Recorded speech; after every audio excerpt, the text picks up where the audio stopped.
पश्चिम बंगाल में 2 चरण में विधानसभा के चुनाव होने हैं। चुनावी तारीख के ऐलान के बाद से भारतीय जनता पार्टी और टीएमसी के बीच जोरदार लड़ाई देखने को मिल रही है और इस बीच पश्चिम बंगाल में एक ऐसे शब्द की एंट्री हुई है जिसने इस चुनाव को और गर्माहट भरा कर दिया है। दरअसल बंगाल में कट मनी ने एक सिस्टम या सिंडिकेट का रूप ले लिया है। फैमिली कितनी बड़ी है चाचा? ज्यादा बड़ी ना है। छोटे ऑन कर दे, पैक कर दे सबरकूल। सबरकूल कूलर हवा ऐसी छोड़े पूरी फैमिली को ठंडक से जोड़े। सबरकूल लाइफ बनाए वंडरफुल। अब आपको ये सवाल मन में आ रहा होगा कि आखिर ये कट मनी होता क्या है। आपको बता दें, कट मनी एक तरीके का भ्रष्टाचार है।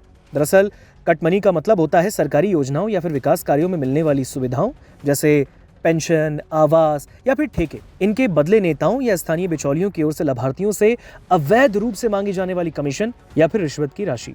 आपको बता दें, कट मनी एक तरह का भ्रष्टाचार है जहां काम करवाने के नाम पर रकम का एक हिस्सा काट लिया जाता है।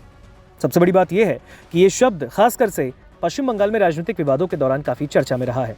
पश्चिम बंगाल में निर्माण कार्य, सरकारी ठेके और यहाँ तक कि छोटे व्यवसायों को शुरू करने के लिए भी इस अवैध कमीशन की मांग की जाती है। दरअसल सरकारी योजनाओं का लाभ आम जनता तक पहुंचाने के बदले में लिए जाने वाला अवैध कमीशन, इसे ही कट मनी कहते हैं।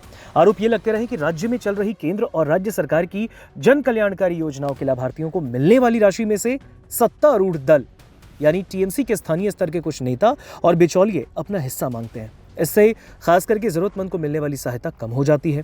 रिश्वत और कमीशन खोरी से सबसे ज्यादा प्रभावित निचले पायदान पर रहने वाले लोग हैं। इससे एक बहुत बड़े वर्ग के मन में यह धारणा बैठ गई कि बिना रिश्वत या कमीशन दिए सरकारी सुविधा का लाभ नहीं लिया जा सकता। और अब इस शब्द को लेकर भारतीय जनता पार्टी ने टीएमसी पर कड़ा प्रहार किया है। भाजपा इस मुद्दे को लेकर सबसे ज्यादा आक्रामक रही और इससे सीधे मुख्यमंत्री ममता बनर्जी के नेतृत्व से जोड़ती है। हाल ही में राज्य के दौरे पर आए प्रधानमंत्री नरेंद्र मोदी और गृह मंत्री अमित शाह ने भी कट मनी का मुद्दा उठाया और कहा, यह प्रदेश के विकास में प्रमुख बाधाओं में से एक है।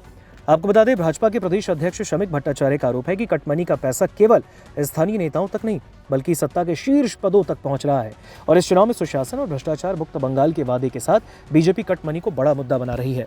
हालांकि टीएमसी ने भी दावा किया है कि बीजेपी इस मुद्दे को राजनीतिक लाभ के लिए तूल दे रही है। बात करें माकपा और कांग्रेस की, तो उसने भी इस मुद्दे को लेकर राज्य सरकार को घेरती दिखी है। कट मनी के वर्चस्व को लेकर अक्सर स्थानीय गुटों में झड़पें होती रहीं। साल 2019 में मुख्यमंत्री ममता बनर्जी ने सार्वजनिक मंच से अपनी ही पार्टी के कार्यकर्ताओं को चेतावनी देते हुए कहा था कि जिन्होंने जनता का पैसा लिया है तुरंत उसे वापस करें। और इस बयान के बाद राज्य भर में प्रदर्शन शुरू हुए। लोगों ने स्थानीय नेताओं के घरों के बाहर पैसे वापसी के लिए घेराव करना शुरू कर दिया। आम जनता के विरोध से कुछ महीनों तक इस अवैध कमाई पर फुल स्टॉप लगी रही, लेकिन बाद में ये फिर से अपने सुचारू रूप में आ गया। हालांकि सरकार ने इस पर लगाम लगाने के लिए ग्रीवांस रिड्रेसल सेल और सख्त निगरानी की बात कही, लेकिन इसे पूरी तरीके से खत्म करने के लिए प्रशासनिक पारदर्शिता और जनता की जागरूकता काफी जरूरी है।